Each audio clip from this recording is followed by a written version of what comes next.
On the night of December 20th, 1968, two teenagers parked on a quiet road outside Benicia, California.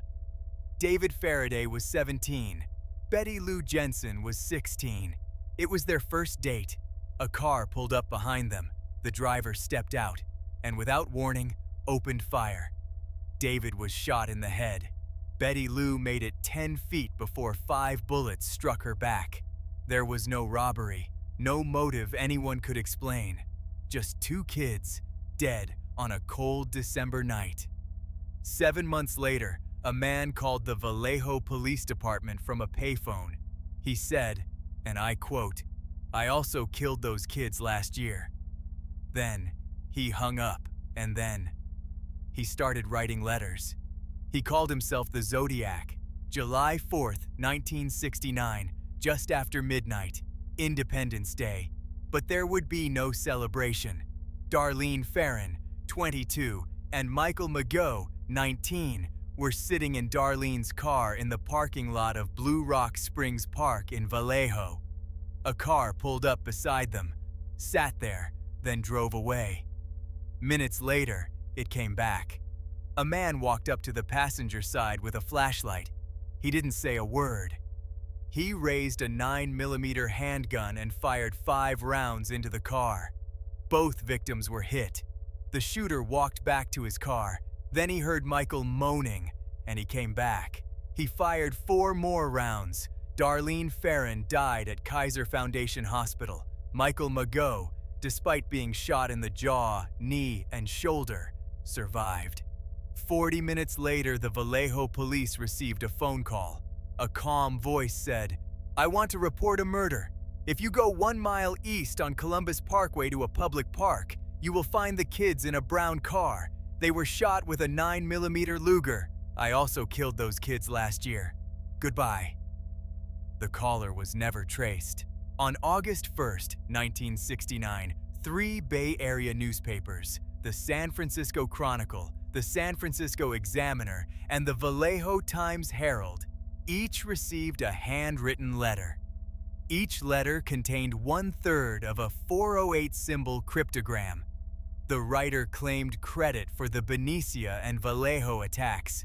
He demanded the newspapers print his cipher on their front pages, or he would go on a killing rampage, picking off people in the night. The newspapers printed the ciphers. Within a week, a married couple, Donald and Betty Harden, cracked the code from their dining room table. The decoded message read, "I like killing people because it is so much fun. It is more fun than killing wild game in the forest because man is the most dangerous animal of all." He went on, "The best part of it is that when I die, I will be reborn in paradise, and all the people I have killed will become my slaves." The letter was signed with a symbol, a circle with a crosshair through it. He had given himself a name, the Zodiac. September 27th, 1969, a warm Saturday afternoon at Lake Berryessa in the wine country of Napa County. Brian Hartnell, 20, and Cecilia Shepard, 22, were enjoying a picnic on a quiet beach. Cecilia noticed a man watching them from behind a tree about 300 yards away. He disappeared. Then he came back, and this time he was wearing a costume. A black executioner's hood with clip-on sunglasses over the eye holes, and on his chest, a square bib with the Zodiac's crosshair symbol drawn in white. He carried a gun and a knife. He approached the couple and said he was an escaped convict who needed money in their car. He told Cecilia to tie Brian up with pre-cut lengths of clothesline. Then he tied Cecilia, and then he stabbed them. Brian was stabbed 6 times in the back. Cecilia was stabbed 10 times in the chest and back. The Zodiac calmly walked to Brian's car and wrote on the door with a black felt-tip pen the dates of his previous attacks and the words, "by knife." He called the Napa County Sheriff from a payphone. He said, "I want to report a murder. No, a double murder. They are 2 miles north of park headquarters. They were in a white Volkswagen Carman Ghia." Brian Hartnell survived. Cecilia Shepard died 2 days later at Queen of the Valley Hospital. She was 22 years old. October 11th, 1969, 2 weeks after Lake Berryessa.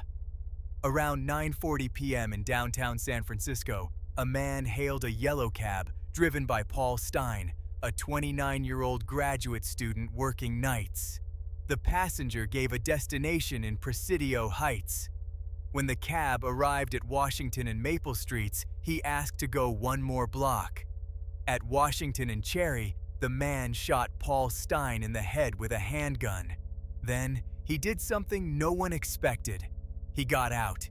He walked around to the driver's side. He wiped down the cab with a cloth.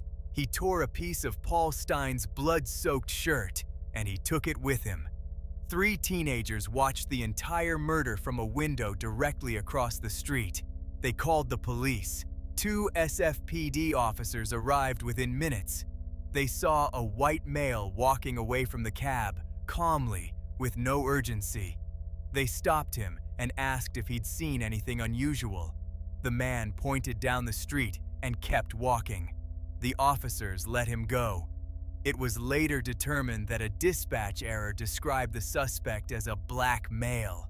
The officers had been looking for the wrong person.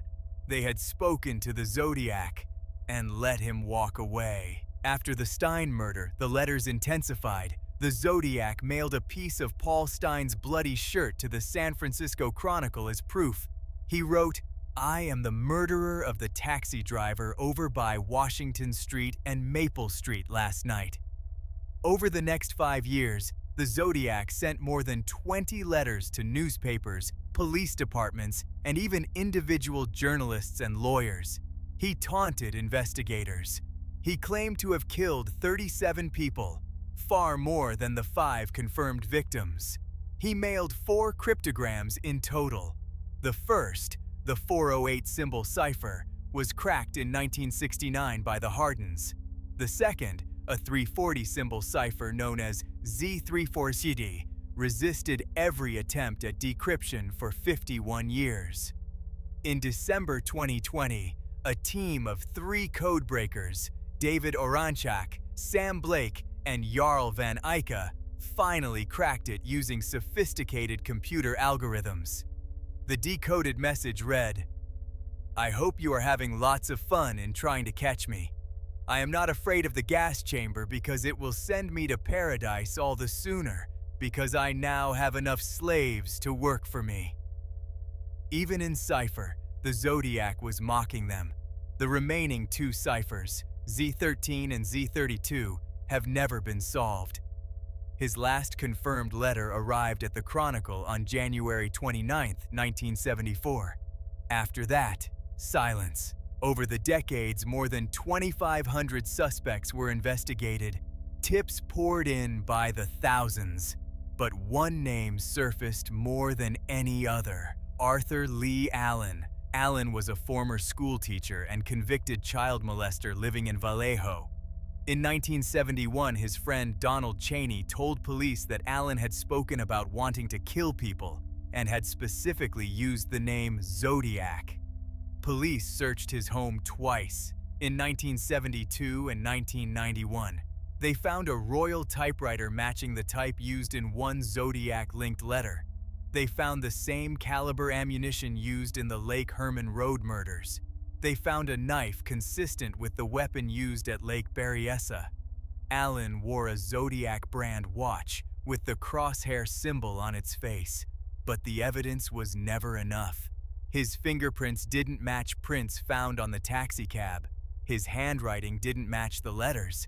And in 2002, DNA extracted from saliva on the Zodiac's envelopes did not match Allen's DNA, Arthur Lee.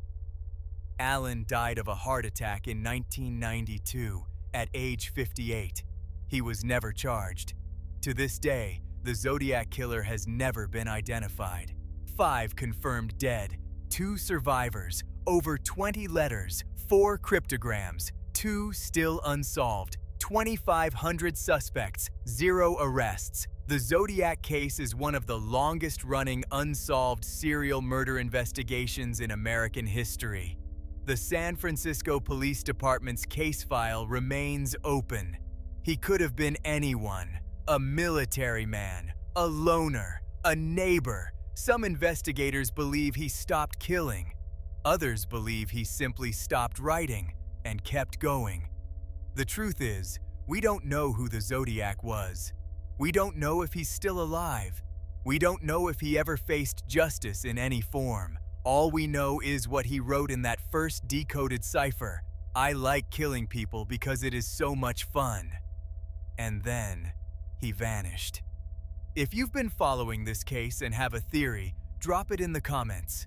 And if this is your first time on the channel, subscribe to Cold Vault, because the cases we cover were never meant to be found.